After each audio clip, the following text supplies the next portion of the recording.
जनाशुना ब्रह्मपुर गर्व गौरव भावे प्रायतः समस्ते सम्मान दिखते बहुत गुटे सर्जनार से साक्षी भाव लोक भेटी देती भली भली पुस्तक से नाटक हो कि गल्प हो कि कविता हो सबुथ रही विभिन्न प्रकार रुचि से रोमांटिसिज्म हो कि नाले लोक मोटिवेशन करने हो से सबुथ छाप छाड़ी जाइए बहुत गुटे संगठन से सृष्टिकर्ता या माध्यम से जो काव्यश्री मान रही रचना को समस्त घर पहुंचा प्रचेषा कर नूतन लेखकों को अनुप्राणित करने चेष्टा कर प्रेरणा देते सत्साहस प्रदान कर नुआ कि लिखापी अभिमंत्रित कर व्यक्तित्व होती श्रीयुक्त कालिंदी चरण नायक आज हिरम से कार्यक्रम में आसन भेटा जीवन अनुभूति किसी छाँटा सर नमस्कार। नमस्कार।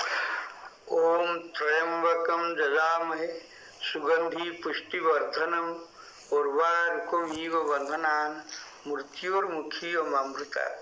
ओम सन्नो देवीरभीष्टय आप भवन्तु पीताय संजोरभि स्रवन्तु न। आपण मनकर कंधमाल जिला को जीवे कंधमाल जिले में हलदी अदा केते पुण्यवान चाष सेटा अदा हलदी एड़े बड़ कोरोना रोग को मध्य से माने सक्षम होता अटकई देवाई से समय से चाषटा ध्यान देले कौन हम से पहाड़ा जदि सेमती चाष कर प्रणाली किसी गोटे इंडस्ट्री करके लोक इनवल्वमेंट करेला हम से मातृभाषा सहित जड़ित कर शिक्षा दीक्षा दिए कले से प्रति आग्रह प्रकाश कर सब समस्या जो रोचे शिक्षार आमर से गोटे शिशु शिक्षा आम सब फाइट करें सब मातृभाषा प्रति ध्यान दि जाऊ जेहेतु ओडिया आमर मातृभाषा और मजबूत कर दि जाऊ पणिकिया ठार आरंभ कर भाषा साहित्य ठार आरंभ कर जड़े पिला शिक्षित होगा आम घरे आम आपण घरे आपण समस्त कथा कहूँ जो द्वारा कि से मजबूत हे परवर्ती समय से जो पाठ पढ़ु जो वैषयिक ज्ञान कौशल अर्जन करूँ केवे पछू हटे मुझे आपन को माने माने भगवत गीता कथा कही से प्रणाली आसो भगवत गीतार महत्व एत सुदूर प्रसारी ताको आम अलग बाट नहीं जाए भगवत गीताटा एत सुदूर प्रसारी जे वैषयिक शिक्षा केते सहायक आप इमाजिन करें किंतु आम अलग धारा नहीं जाए वेद को अलग धारा नहीं जाए वेद मंत्रटा को आपणकर गोटे गोटे साइंस गोटे गोटे मंत्र गोटे गोटे विज्ञान किंतु आम ताकू रखी पूजा घरे धूप दे रखिले या नहीं धूप दे रखिले यूटिलाइज कले सनातन धर्मर कथा तेणु आम सब प्रथम मोर शिशु विकास कथा जो आम चिंता कलु वनकुसुम शिशु साहित्य प्रतिष्ठान बा वनकुसुम गोटे आरंभ करूँ आम 1990 मसीह आम ओडार विभिन्न सांगसाथी बंधु आम एम्प्लॉइज भितर जोटा आरंभ करूँ वनकुसुम माध्यम से केवल ब्रह्मपुर सहर ना से अन्य जिलार प्रचार प्रसार तो से चलती आम चाहूँ पिला जड़े भल राइटर हूँ पिला माने किसी गल्प केमती लिखा शिखु पिला कविता केमती लिखा शिखु पिला केमती पाठ पढ़ी मन रखिए से कथा शिखु पिला चाटशाई पढ़िए केमती से कथा शिखु जानतु एवं पिला माने पाठ केमती मन रे कथा भी जानतु आ वैषयिक शिक्षाटा कौन से समय जानतु आम वैषयिक शिक्षा बोले आम एपदे तार कनसेप्ट बुझीपारे एवं मनकर अमुक इंजेक्शन देले अमुक रोग भल होती जाने औषधटा कि देले अरे से इंजेक्शन टा से औषधटा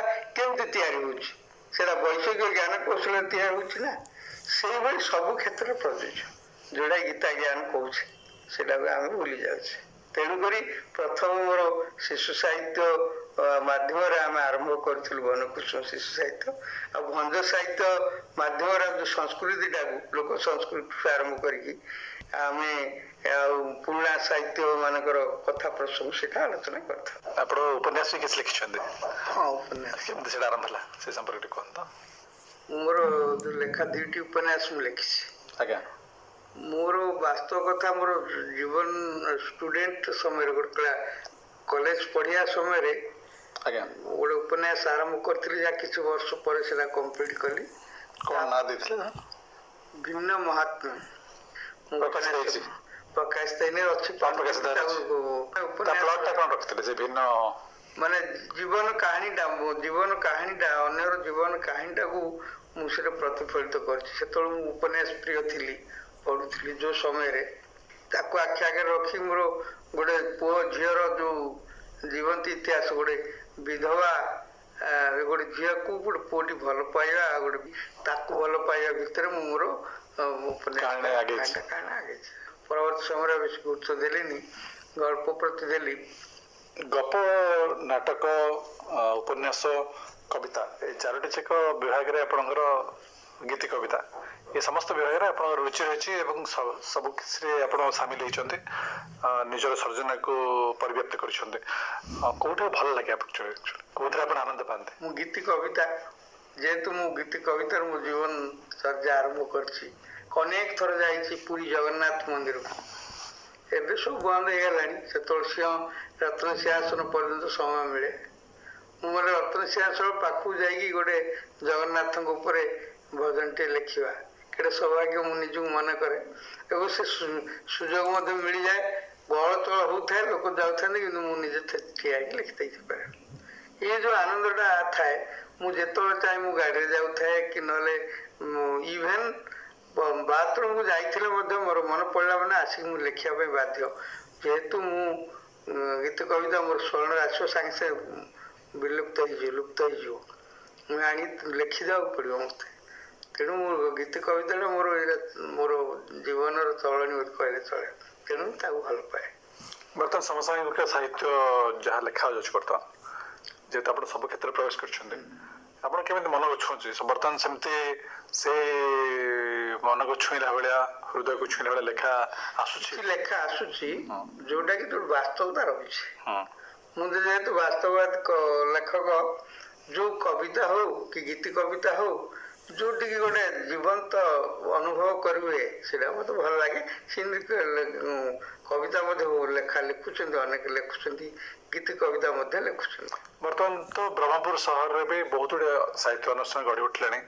ସମସ୍ତେ କିଛି ନା କିଛି ସର୍ଜନାକୁ ସୁଯୋଗ ଦଉଛନ୍ତି, ତାକୁ ପଢିବା ପାଇଁ ଏବଂ ତାକୁ ମନନ କରିବା ପାଇଁ କି ତା ସମ୍ପର୍କରେ ଆଲୋଚନା କରିବା ପାଇଁ ସେମିତି ଗୋଟେ ସୁଯୋଗଟା ବି ବର୍ତ୍ତମାନ ଦେଖା ଦଉଛି। କିନ୍ତୁ ମୁଁ କହିବି ଯେ ନୂତନ ଲେଖକ ସୃଷ୍ଟି ହଉଛନ୍ତି କି, ନୂତନ ଗାଳ୍ପିକ ସୃଷ୍ଟି ହଉଛନ୍ତି କି, ନୂତନ କବି ସୃଷ୍ଟି ହଉଛନ୍ତି କି?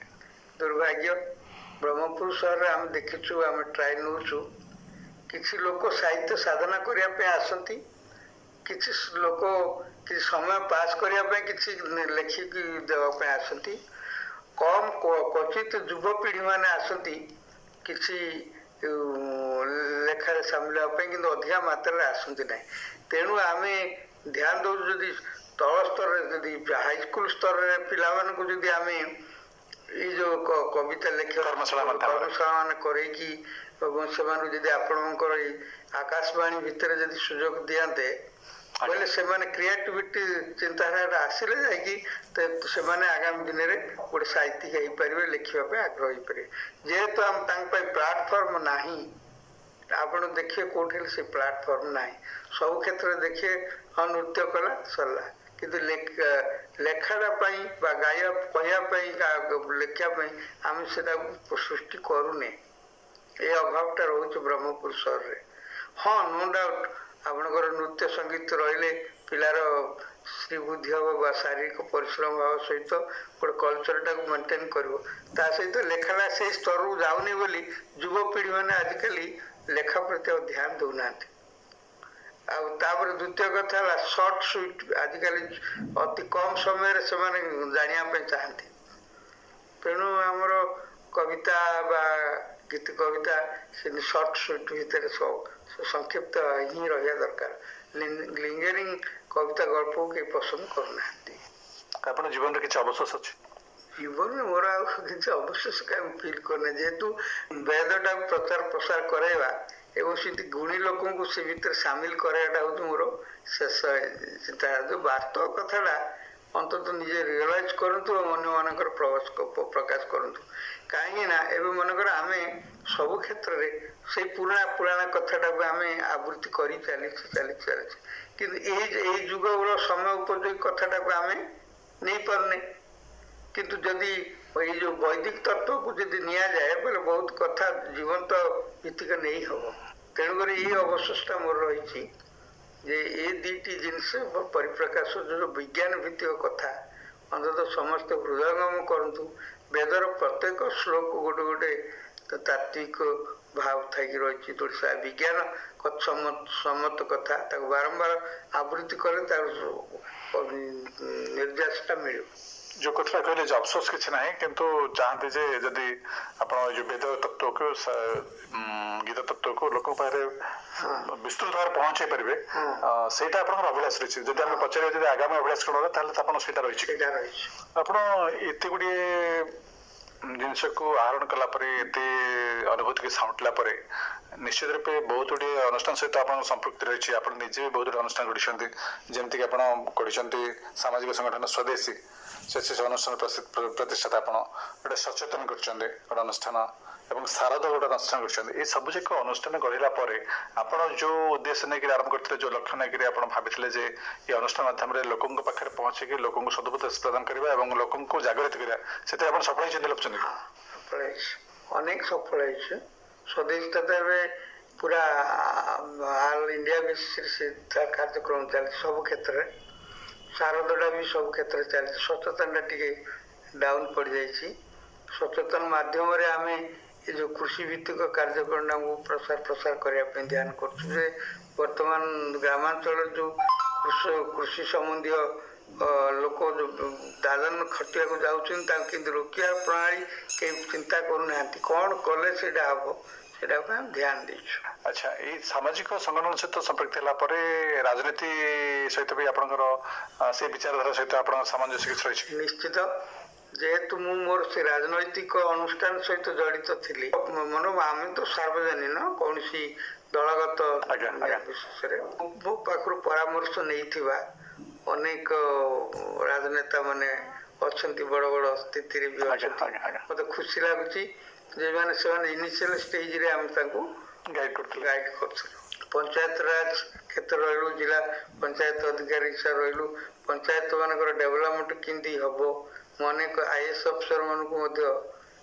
इनिशियल स्टेज प्रोफेशन समय पंचायत डेवलपमेंट केमती हम से कथाटा लोक डेवलपमेंट केमती हम चिंताधारा केमती हम बोली बहुत कही ग्रहण कर लागू कर खुशी लगे मत समय संबर्धित मु अनेक जगह संबर्धित होती कटक भुवनेश्वर नाटक से ब्रह्मपुर मोर ना जगह सब मन पड़ना 20-30टा रही अनेक जगह संबर्धित होती संबर्धना किसी बड़ कथा नुह आम जो आनंदटा मिलूँ मोर दुईटी जिनस टू गेट प्लेजर आनंदटा पाया कथा मु मोर जीवन शैली मु आनंद भाव ही नहीं दुखटा मुझे ग्रहण कर आसी दुख ता मन को जाए मु भावुची जे दुखटा ए धर्म संस्कृति भितर आम प्रचार प्रसार करुचु जो वास्तव कथा आम ए गीता पारायण माध्यम तो आवृत्ति करैकी लोक पिला को बड़ को सामिल करुचु एटा आमर चली अनवर्त चली धर्म संस्कृति गोटे ध्यान देवाटा है मोर गोटे इच्छा और जगन्नाथ संस्कृति को ध्यान देवाटा मोर इच्छा कहीं बर्तमान समय बदली जाइए आम तो ये गोटे दुईटी अनुष्ठान साहित्य संस्कृति अनुष्ठान माध्यम नहीं कृषि मोर ध्यान दे था माने वैषयिक शिक्षा प्रति ध्यान दे था आम वर्कशॉप करूँ तो वन कुशल साहित्य प्रतिष्ठान अनेक ज्ञान कौशल आम आहरण कर जो कि मत गोटे बही लिखार मत सहज होता है गोटे गोटे टॉपिक ऊपर आलोचना करने आपण देश विभिन्न स्थान को जाइथिए आपनर हम बाहर देश जाइनी आगा ई अन्य इंडिया भितर जिया भितर सेमति कि विशेष स्मृति आपण कोन रही कोडी कला भितर जोटे भल लागि छ आपण मन रही वर्तमान पर्यंत मोर मन रही छु इंटायर सिस्टम भितर मोर खाली गोटे मन रही मैसूर बेंगलोर मैसूर से जो राजप्रसाद ता देखिला परे भावना रही समस्त विराट राजप्रसाद सब स्थान अच्छी अमुक अच्छी सब रही से समय मुझे पुरातन अतीतर कथाटा को କେମିତି ଘଟିଥିବ ସେ ସମ୍ବନ୍ଧରେ ମୁଁ ମୋର ଯେଉଁ ଭାବୁଥାଏ ସେଇ ଭାବନାଟା ହିଁ ମୋର ଗୋଟେ ପ୍ରଥମ ରହିଛି, ଆଉ କିଛି ନାହିଁ। ମୁଁ କାହିଁକିନା ମୁଁ ଯେଉଁଟାକୁ ସାଧାରଣ ଭାବରେ ଅନ୍ୟ ଯାହା ଦେଖନ୍ତି ମୁଁ ମୋର ତାକୁ ଅଲଗା ଦୃଷ୍ଟିରେ ଦେଖିଥାଏ, ଚିନ୍ତାଧାରା ମୋର ଅଲଗା। କିନ୍ତୁ ଏ ଚିତା ଚୈତନ୍ୟ କାଟିକି ଦେଖେଇ ହେବା ମୁଡରେ ମୁଁ ନାହିଁ, ମୁଁ ମୋର ଅଲଗା ଭାବନାରେ ଥାଏ। ସନାତନ ଧର୍ମ ବୈଦିକ ଧର୍ମ ମାନେ ତାର ଆଉ ବାଛ ବିଚାର ନାହିଁ ଆଉ କିଛି। ବୈଦିକ ଧର୍ମରେ ଏତେ ମଜା, ମାନେ ତାର ଏମିତି ଗୋଟେ ବେଦରେ ଏମିତି ଗୋଟେ ମନ୍ତ୍ର ଆପଣ ମୋଲ୍ଡ ହେଇଯିବେ, ସାଙ୍ଗେ ସାଙ୍ଗେ ମୋଲ୍ଡ ହେଇଯିବେ। ଏମିତି ଗୋଟେ କିଛି ବିରାଟ ପ୍ରଶ୍ନ ନାହିଁ ବା ବିରାଟ ସାଧନା ନାହିଁ, ସିମ୍ପଲ ଜିନିଷ ତାକୁ ଅନୁଭବ କରିବାଟା ଆପଣଙ୍କୁ ମଜବୁତ କରିଦବ। ମାନେ ଏଇ ଯୋଉ ଭଳିଆ ସାଇଣ୍ଟିଫିକ ଜ୍ଞାନ ତତ୍ତ୍ୱକୁ ଆମେ ଯୋଉ ଭୁଲି ଯାଉଛେ ସେଇଟା ସମସ୍ତେ ଦୁଃଖ ଲାଗେ। ଶିଶୁମାନଙ୍କ ପାଇଁ ଆପଣଙ୍କ ଜୀବନ ସମର୍ପିତ କରିଛନ୍ତି। ମୁଁ ମାନେ ଶିଶୁମାନଙ୍କ ପାଇଁ ଗୋଟେ ପ୍ରଥମ ଧ୍ୟାନ ଦେଇଥାଏ, କାଉନସିଲିଂ କରୁ ଯୋଉଟା ହଉନି। ଗୋଟେ ପିଲାଟିଏ ସେ ତାକୁ ପ୍ରଶ୍ନ ଉତ୍ତର ମାଧ୍ୟମରେ ଅତି କୌଶଳରେ ତାର ଯୋଉ ଇଚ୍ଛା, ତାର ଯୋଉ ଭାବନା, ତାର ଶାରୀରିକ ମାନସିକ ଏଇଟା ଆମେ ଆହରଣ କରିଥାଉ, ଯେମିତି ଆପଣ ସାକ୍ଷାତକାର ନେଇ କରିଥାନ୍ତି।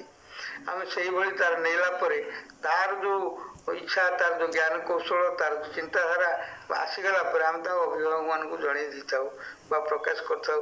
ଏମିତି ଆମର ବନକୃଷ୍ଣ 33 ବର୍ଷର ଅନୁଷ୍ଠାନ ଇମ୍ପାକ୍ଟ ପଡିଥାଏ, ଭଲ ଲାଗିଥାଏ। ତାହେଲେ ଆମେ ଏଇ ନିର୍ଦ୍ଦେଶରେ ପହଞ୍ଚୁଛେ ଯେ ଗୋଟେ ପିଲାକୁ ଯଦି ଆମେ ସୁନାଗରିକ ଭାବରେ ଗଠନ କରିବା, ଜଣେ ଭଲ ମଣିଷ ଭାବରେ ଗଠନ କରିବା, ତାହେଲେ ଆମେ ତାକୁ କାଉନସିଲିଂ କରିବା କଥା। ପ୍ରଥମେ ବୌଦ୍ଧିକ ବିକାଶର ତାର ମନସତ୍ୱରକୁ ବିକାଶ କରିବା, ଯଦି ତାହେଲେ ଆମେ କେମିତି ଯତ୍ନ ନେବା, କେମିତି ଇଏ କରିବା, ସେ ସମ୍ପର୍କରେ କୁହନ୍ତୁ। ଦେଖନ୍ତୁ, ଗୋଟେ ପିଲାଟିକୁ ପ୍ରଥମେ ଆପଣ କାଉନସିଲିଂ ମାଧ୍ୟମରେ ଜାଣିନେବେ ତାର ଇଚ୍ଛା କ'ଣ, ତାର ଭାବନା କ'ଣ, ତାର ଶାରୀରିକ ତ୍ରୁଟି କ'ଣ, ତାର କ'ଣ ଅଭାବ ରହୁଛି, ସେ କ'ଣ ଚାହୁଁଛି, ତାର ସ୍ୱାସ୍ଥ୍ୟଗତ ଅସୁବିଧା କ'ଣ, ତାର ଫାଇନାନ୍ସିଆଲ ଏସବୁ ଜାଣିଲା ପରେ ତାକୁ ଆମେ ଟିକେ କିଛି ଫିଡିଂ ଦେଇପାରିବା। କୌଣସି ଘରେ ଆଜିକାଲି ପ୍ରାୟ ଅସୁବିଧା ନାହିଁ, ତାକୁ ସଜାଡ଼ି ଦେଇ ହବ। ଭଲ ବାଟରେ ତାକୁ ଯୋଉ ପାଠ ପଢ଼ାରେ ଧ୍ୟାନ ଦେବାକୁ ହେଲେ ଗୋଟେ ଯୋଉ ମାଧ୍ୟମ ରହିଛି, ଆପଣଙ୍କର ଏକ୍ସରସାଇଜ ରହିଛି, ନୃତ୍ୟ ସଙ୍ଗୀତ ରହିଛି, ଏଇଟା ଗୋଟେ ଭଲ ମାଧ୍ୟମ। ଏବଂ ବହି ପଢିବା, ଗପ ପଢିବା, ଏଇଟା ଗୋଟେ ଭଲ ମାଧ୍ୟମ। ଗୋଟେ ପିଲାଟାକୁ ଆପଣଙ୍କର ଜ୍ଞାନ କୌଶଳ ଦେଖିବାକୁ ପଡେ। ତାଙ୍କ ପ୍ରଥମେ ତାଙ୍କର ଶାରୀରିକ ସ୍ଥିତିଟାକୁ ମଜବୁତ କରିବା କଥା, ଏକାଗ୍ରତା କେମିତି ରହିବ ଧ୍ୟାନ ଦେବାକୁ ପଡିବ। ତାପରେ ବିଦ୍ୟାଳୟକୁ ଯାଇକି ସେ କେମିତି ପାଠ ଶୁଣିବ, ଭଲରେ ଶୁଣିବ, ପଢି କ୍ଲାସରେ ସେଥିପ୍ରତି ଧ୍ୟାନ ଦେବାକୁ ପଡିବ। ସେ ପିଲାଟା ଯଦି ଆସିକି ଘରେ ତାକୁ ପଢିବ, ଯେମିତି ତାକୁ ସେ ପ୍ରତି ଧ୍ୟାନ ଦେବାକୁ ପଡିବ। ଏବଂ ପଢି ସାରିଲା ପରେ ସେ ତାକୁ ସିଏ ନିଜେ ଲେଖୁଛି କି ନାହିଁ ଧ୍ୟାନ ଦେବାକୁ ପଡିବ। ଏବଂ ଲେଖା ଲେଖି ପରେ ସେ ତାକୁ ସ୍ମରଣ କରୁଛି ନା, ମନେ ରଖୁଛି ନା ନାହିଁ, ମନେ ପକଉଛି ନା ନାହିଁ, ଏ ଜିନିଷ ଏଥିପ୍ରତି ଅଭିଭାବକ ମାନେ ଧ୍ୟାନ ଦେବା କଥା, ଯୋଉଟା ହେଇପାରୁନି। ଆମେ ଅନ୍ୟ ଉପରେ ଛାଡି ଦଉଛେ, ଶିକ୍ଷକ ମାନଙ୍କ ଉପରେ ଛାଡି ଦଉଛେ। ଯଦି ଆମେ ପାଠ ନ ପଢିପାରେ, ସେ ବିଷୟ ନ ହେଇପାରେ, ତୁ ଲେଖିଛୁ କ'ଣ ବୋଲି ଗୋଟେ ରେଡ୍ ଇଙ୍କରେ ଟିକ୍ ତ ମାରିଦେଇ ପାରିବା ନା। ତେଣୁ ପିଲାଙ୍କର ଜ୍ଞାନ କୌଶଳ ବୃଦ୍ଧି ପାଇଁ ଏଇ ଯାକ କରିବା ପାଇଁ ଆମେ ଧ୍ୟାନ ଦେଇଥାଉ। ତତ୍ସଂଖ୍ୟ ପିଲାର ବୃଦ୍ଧି ପାଇଁ ଏବେ ଦେଖିବେ ଆପଣ ପ୍ରତି ଘରେ ଘରେ ବାପା ମାଙ୍କର ଚଳଣି ଯଦି ମଜବୁତ ନହେଲା, ତା ରିଫ୍ଲେକ୍ଟ ହବ ପିଲାଙ୍କ ଉପରେ। ବାପା ଯଦି କିଛି କିଏ ଡ୍ରିଙ୍କ କରୁଥିବ, କି ତା ସ୍ୱାମୀ ସ୍ତ୍ରୀ ଭିତରେ ଝଗଡ଼ା ହଉଥିବ, ଘର ଅଶାନ୍ତି ବାତାବରଣ ରହୁଥିବ, ଭଲ ପରିବେଶ ରହୁନଥିବ, ଯୋଉଟାକି ପିଲାମାନଙ୍କ ଉପରେ ପଡ଼ିଥାଏ, ସେଥିପ୍ରତି ଆମେ ବୁଝେଇଥାଉ ବା ବୁଝେଇବା ପାଇଁ ଧ୍ୟାନ ବି ଦେଇଥାଉ। ଏମିତି ଅନେକ କେସରେ ଚେଞ୍ଜ ବି ହେଇଛି, ବି କରେଇ ପାରିଛୁ। ଏଇଟା ବି ଗୋଟେ ଆମେ ଶିଶୁ ବିକାଶ କାର୍ଯ୍ୟକ୍ରମରେ ନେଇଛୁ। କୁଇଜ୍ କରିକି ସେମାନଙ୍କର ଇଣ୍ଟେଲିଜେନ୍ସ ପରୀକ୍ଷା କରିଥାଉ। ଗଳ୍ପ କେମିତି ଲେଖିବ ତମେ, ଆମେ ଗୋଟେ ଷ୍ଟେଜ ଦେଉ। ଆମେ ଯେତେବେଳେ ବନକୋଷ ମାଧ୍ୟମ ଗଲେ ପିଲାମାନଙ୍କୁ ନେଇକି ମଞ୍ଚରେ ବସେଇଦେଉ। ମତେ କେତେ ବୟସ୍କ ଲୋକ ନ ଥାଇକି କ'ଣ ଛୋଟ ପିଲାଟି କ'ଣ ଯାଇକି ମଞ୍ଚରେ ବସିବ ନାହିଁ।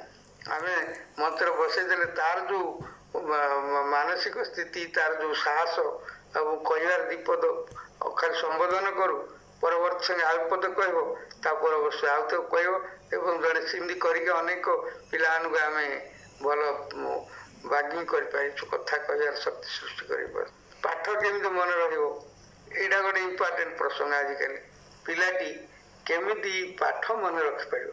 ଆପଣ ଭାବୁଛେ ପିଲା କି ପଢୁନାହିଁ, କ'ଣ ମନେ ରହୁନାହିଁ, କ'ଣ ହଉନାହିଁ, ତାର ଗୋଟେ କୌଶଳ ଅଛି, ଜ୍ଞାନ କୌଶଳ ଅଛି। ଆପଣ ଗୋଟେ ପିଲାଟି ପାଠ ପଢ଼ିଲା, ସିଏ ପଢ଼ିଲା ଆସିଲା ଆଉ ପାଠ ପଢ଼ିକି ଆସିକି ବୁଝିଲା, ଭଲରେ ବୁଝିଲା, ଯଦି ନ ବୁଝିଲା ଆଉ ଥରେ ବୁଝିବାକୁ ପଡ଼ିବ ଏବଂ ଘରେ ଆସିକି ଆଉ ଥରେ ଭଲରେ ପଢ଼ିବାକୁ ପଡ଼ିବ। ପାଠ ମନେ ରଖିବାର ଗୋଟେ ସହଜ ସରଳ ଉପାୟ। ଏବଂ ପଢ଼ିଲା, ମନେ ରହିଲା, ରହିଲା ପରେ ଶୋଇ ପଡ଼ିଲା, ଶୋଉ ଯେମିତି ଖାଇବ, ଯେମିତି ଟିଭି ଦେଖିବ, ଶୋଇବ। ସକାଳୁ ଯୋଉ ପାହାନ୍ତିଆରୁ ଉଠିବା ସମୟରୁ ବ୍ରହ୍ମ ମୁହୂର୍ତ୍ତ ସମୟରେ ସେ ଆଖି ମୁଜିକି ଯେମିତି କମ୍ପ୍ୟୁଟର ଆମେ ଦେଖି ଛବି ଯାକ ଯେମିତି ଦେଖୁନେ, ପିଲାଟା ସେତେବେଳେ ସିଏ ଯୋଉ ପାଠ ପଢିଥିବ ନିଜେ ଆସି ପଢିଥିବ, ତାର ଛବିଟାକୁ ସେ ମନେ ମନେ ଦେଖିବ। ସେ ଜାଣିବ ଯେ ଯଦି ଯୋଉଟା ମନେ ନ ପଡିଲା ସେଟାକୁ ଆଉଥରେ ବୁଝିବାକୁ ପଡିବ।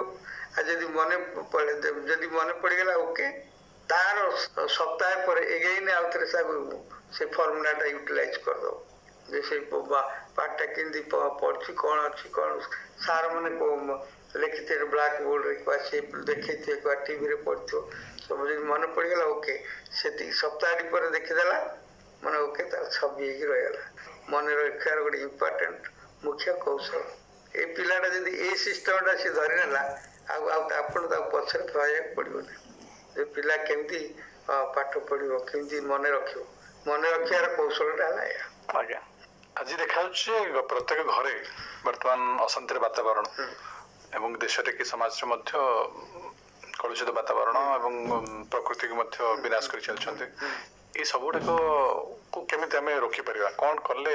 ଆପଣ ଯଦି କହିଲେ ଯେ ବେଦ ମନ୍ତ୍ରରେ ସେତିକି ଶକ୍ତି ରହିଛି, ଜଣେ ଲୋକ ସାଧାରଣ ଭାବରେ ସେ କୋଉ ମନ୍ତ୍ର ଗୁଡାକ ଅନ୍ତତଃ ପ୍ରତିଦିନ ଉଚ୍ଚାରଣ କରିବା ଦରକାର, ଫଳରେ ତା ଘରେ ଶାନ୍ତି ବିରାଜମାନ କରିବ ଏବଂ ସମାଜର ମଙ୍ଗଳ ହବ? ଠିକ ଅଛି, ମାନେ ବେଦର ଯୋଉ ଇମ୍ପୋର୍ଟାଣ୍ଟ ଯେମିତି ଗାୟତ୍ରୀ ମନ୍ତ୍ର, ମହାମୃତ୍ୟୁଞ୍ଜୟ ମନ୍ତ୍ର, ଗଣପତି ମନ୍ତ୍ର, ଏମିତି ଶନି ମନ୍ତ୍ର ସବୁ ରହିଛି, ଶାନ୍ତି ପାଠ ରହିଛି, ଏମିତି କେତେ ଗୁଡ଼ିଏ ଇମ୍ପୋର୍ଟାଣ୍ଟ ମନ୍ତ୍ର ସବୁ ରହିଛି, ସାର୍ବଜନୀନ ମନ୍ତ୍ର। ତାର ଯେକୌଣସି ଗୋଟେଟାକୁ ଯଦି ସେ ପ୍ରାକ୍ଟିସ ଯଦି କରେ, ବେଦ ମନ୍ତ୍ର ଟିକେ ପ୍ରାକ୍ଟିସ କରେ, ଏହା ଦ୍ୱାରା କଣ ହବ, ତାର ପ୍ରାକ୍ଟିସ କରିବା, ଉପସ୍ଥାପନ କରିବା ଦ୍ୱାରା ତାର କଥା କହିବା ପ୍ରସଙ୍ଗଟା ମଜବୁତ ହବ, ଜ୍ଞାନ କୌଶଳଟା ବୃଦ୍ଧି ହବ, ଧୀରେ ଧୀରେ ବୃଦ୍ଧି ହବ। ଆଉ ଆପଣ ହଟିବାକୁ ନାହିଁ, ତାକୁ ଗୋଟେ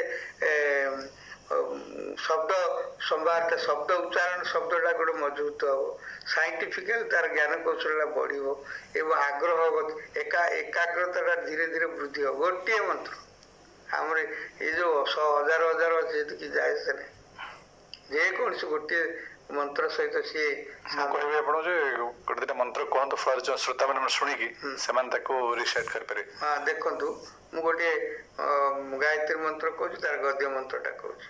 ଓಂ ଭୂର୍ଭୁବଃ ସ୍ୱଃ ତତ୍ସବିତ୍ ବରେଣ୍ୟଂ ଭର୍ଗୋ ଦେବସ୍ୟ ଧୀମହି ଧିୟୋ ୟୋ ନଃ ପ୍ରଚୋଦୟାତ୍। ଏ ଗୋଟେ ସାର୍ବଜନୀନ ଏବଂ ବରିଷ୍ଠ ମନ୍ତ୍ର, ବେଦର ଗୋଟେ ସର୍ବଶ୍ରେଷ୍ଠ ମନ୍ତ୍ର। ୟାର ଅର୍ଥଟାକୁ ଏମିତି ଭାବରେ ଗଦ୍ୟ ମନ୍ତ୍ର ଭାବରେ ଆପଣ ନିଅନ୍ତୁ। ହେ ବିଶ୍ୱ ବ୍ରହ୍ମାଣ୍ଡର ସ୍ରଷ୍ଟା, ପରମାତ୍ମା, ପରମ ବ୍ରହ୍ମ, ଜ୍ୟୋତିର୍ବିନ୍ଦୁ, ଜ୍ୟୋତିର୍ମୟ, ନିରାକାର, ନିରଞ୍ଜନ, ଜଗନ୍ନାଥ, ସଚିଦାନନ୍ଦ ଭଗବାନ, ଆଦ୍ୟ ଶକ୍ତି, ଶକ୍ତି କୁଣ୍ଡଳିନୀକୁ ମୁଁ କୋଟି କୋଟି ପ୍ରଣାମ କରୁଅଛି। ତୁମେ ହିଁ ଜୀବନଦାତା ପ୍ରଭୁ, ତୁମେ ହିଁ ସମସ୍ତ ଦୁଃଖର ବିନାଶକାରୀ, ତୁମେ ହିଁ ସୁଖଦାତା, ତୁମେ ହିଁ ସମସ୍ତ ଶକ୍ତିର ତେଜ ଓ ଜ୍ୟୋତିକୁ ଧାରଣ କରିଅଛ। ସେଇ ତେଜ ଓ ଜ୍ୟୋତିକୁ ଅନୁଭବ କରି ତୁମକୁ ଧ୍ୟାନ ଓ ଦର୍ଶନ କରୁଅଛି। ତୁମେ ମୋ ମସ୍ତିଷ୍କରେ ରହି ଜ୍ଞାନ ଶକ୍ତି ସମୃଦ୍ଧି କର, ସମସ୍ତ ଦୁଷ୍କୃତି ବିନାଶ କରି ସୁକୃତି ପ୍ରଦାନ କରି ଜୀବନକୁ ପରିତ୍ରାଣ କର, ଜଗତର କଲ୍ୟାଣ ପାଇଁ ଏ ଜୀବନ ବ୍ରତୀ ହେଉ, ତୁମରି ଆନନ୍ଦମୟ ସୃଷ୍ଟିରେ ସଭିଏ ସୁଖ ଶାନ୍ତି ସମୃଦ୍ଧି ଲାଭ କରନ୍ତୁ। ଏଇଭଳି ମାନେ ତାର ବୈଦିକ ମନ୍ତ୍ର, ତାର ଭାବନାଟାକୁ ଏଇଭଳି କରିବା ଦ୍ୱାରା ତାର ହୃଦୟରେ ଗୋଟେ ଆହ୍ଲାଦ, ମାନସିକତା ସମୃଦ୍ଧି ହବ, ଗୋଟେ ଏକାଗ୍ରତା। ଏଭଳି ମନ୍ତ୍ରର ଏତେ ବଢିଆ ବିସ୍ତୃତ ବ୍ୟାଖ୍ୟା ହେଇପାରିବ, ମୁଁ କଳ୍ପନା କରିନଥିଲି ସୁନ୍ଦର ଭାବରେ। ଆଉ ନିହାତି ଟିକେ ପଢିଲେ, ପ୍ରତିଦିନ ଯଦି କରିବେ, ନିହାତି ନିଶ୍ଚୟ ଆପଣଙ୍କର ଉପଲବ୍ଧି ହବ ହିଁ ହବ, ନିଶ୍ଚିତ ହବ। ଏଥିରେ ଆପଣଙ୍କର ଗୋଟେ ସାଧାରଣ କଥା, ମୁଁ ଗୋଟେ ସେ ଗଣପତି ମନ୍ତ୍ରଟି ଗୋଟେ ଏତେ ପାୱାରଫୁଲ ମନ୍ତ୍ର, ତାକୁ ଆପଣ ୟାଦ କଲେ ଯେତେବେଳେ ବିସ୍ଫୋରଣ ହେଇଯାଉଛି, ଏଇ ଯୋଉ ଗଣାନାଂ ତ୍ୱାଂ ଗଣପତି ହବାମହେ, ନିଧିନାଂ ତ୍ୱାଂ ନିଧିପତି ହବାମହେ, ପ୍ରିୟାନାଂ ତ୍ୱାଂ ପ୍ରିୟପତି ହବାମହେ, ଇଏ ଗୋଟେ ଯଦି ଜଣେ ପ୍ରାକ୍ଟିସ କରୁଛି, ପ୍ରାକ୍ଟିସ ଯେତେବେଳେ ପିଲାଟି ପରୀକ୍ଷା କ୍ଷେତ୍ରରେ ଆସୁନାହିଁ, ସ୍ମରଣରେ ଆସୁନାହିଁ, ଲେଖିପାରୁନାହିଁ, ଇଟା ଯଦି ମନେ ପକେଇଦବ, ଯଦି ସେ ଅଭ୍ୟାସ କରିଛି ଅଟୋମେଟିକ ତାକୁ କିଛି ଜ୍ଞାନ କୌଶଳ ପହଞ୍ଚିବ। ଏଇଟା ସତ କଥା। ଆପଣ ମନେକର ନିଜେ ପରୀକ୍ଷା ନିରାକ କରିବେ, କୌଣସି କାମ ସମୟରେ ଆପଣ ଯଦି ମଞ୍ଚରେ ବସିଛନ୍ତି, ଗୋଟେ ଭାଷଣ କହିବା ପାଇଁ ଉପସ୍ଥାପନ ଅଛନ୍ତି, କିଛି ଗୋଟେ ମନେ ପଡୁନି, ଏଇଟା ଟିକେ ସ୍ମରଣ କରିଦେବେ ଖାଲି ସିଷ୍ଟମ, ମାନେ ଆପଣ ଅଟୋମେଟିକ କିଛି ଗୋଟେ କଥା କୌଶଳ ତାକୁ ମୁକାବିଲା କରିବା ପାଇଁ ଆସିଯିବ। ଏଇଟା ହଉଛି ବୈଦିକ ମନ୍ତ୍ର ରହସ୍ୟ, ଖୋଲା କଥା। ମାନେ ଜ୍ଞାନ କୌଶଳ ସମୃଦ୍ଧି କରିବା ପାଇଁ ଏଡେ ତାତ୍ପର୍ଯ୍ୟପୂର୍ଣ୍ଣ କଥା ପରମାତ୍ମା ବାଣୀ ଯାକ ସବୁ ରଖିଦେଇଛନ୍ତି। ତାକୁ ଆମେ ଏଭଏଡ କରୁଛେ, ମାନେ ଯାଇପାରୁନେ ଭିତରକୁ, ଆମ ଜୀବନ ଭିତରେ ଆମେ ପଶିନେ ତାକୁ। ଏବେ ଆପଣଙ୍କର ଦେଖିବେ, ଗୋଟେ ଆମେ ଗୀତା ପାରାୟଣ କରୁଛୁ, ଆମେ କଣ ଗୀତା, ଆମେ ସିମ୍ପୁଲ ବେଦ ମନ୍ତ୍ର 2ଟି, ତାପରେ ଗୀତା ଆବୃତ୍ତି କରୁଛୁ, ପିଲା ହଉ ବଡ ହଉ ଯାଉ କଲେ, ତାକୁ ପ୍ରତି ଶ୍ଲୋକରେ ଓಂ ନମୋ ଭଗବତେ ବାସୁଦେବାୟ ଗୋଟେ ଛୋଟ ଆହୁତିଟିଏ ଦେଲୁ, ଫୁଲ ଗୋଟେ ଅଧ୍ୟାୟ ସରିଲା ପରେ ଗୋଟେ ଆଳତି ହବ, ସେ ଆଳତି ସମୟରେ କିଛି ଭଜନ ଟିକେ ବା ଆଳତୀଟା ଏମିତି ଏଇ 18 ଥର ଆଳତି ଜଣେ ଗୋଟେ ପରିବେଶ ଭିତରେ 2.5 ଘଣ୍ଟା ଭିତରେ ପାଇବ। ସିଏ ଜାଣିପାରିବ ନାହିଁ ଯେ ଗୋଟିଏ କଥା, ଗୋଟିଏ ପାୱାର, ଆପଣ ଯେତେ ଧ୍ୟାନ ଦର୍ଶନ ଯେତେ କାମ କରନ୍ତୁ, ଏତିକି କାମ ଏଇ ଯୋଉ ଗୀତା ଆବୃତ୍ତିଟା କରେଇ ପାରିବେ 2.5 ଘଣ୍ଟା ସମୟ ଭିତରେ, ଆପଣ ବଡିଟା ଚାର୍ଜ ହେଇଯିବ। ଏଇଟା ନିଜେ ଅନୁଭବ କଲେ ହିଁ ଜାଣିବ, ଚାର୍ଜ ହେଇଯିବ, ମାନେ ଗୋଟେ ଅଦୃଶ୍ୟ ଶକ୍ତି ଚାର୍ଜ ହେଇଯିବ। ଆପଣ ବସିଲେ, ଏମିତି ସମୟ ଆସିବ ଯେ ଆପଣ ବସିଲେ ଭଗବତ ଗୀତାଟାକୁ ଆବୃତ୍ତି କଲେ ଏବଂ ସରିଲା, ଭାବିବେ ଯେ 5-10 ମିନିଟ ସରିଗଲା। ଦେଖନ୍ତୁ, ଟ୍ରାଏଲ ଦିଅନ୍ତୁ।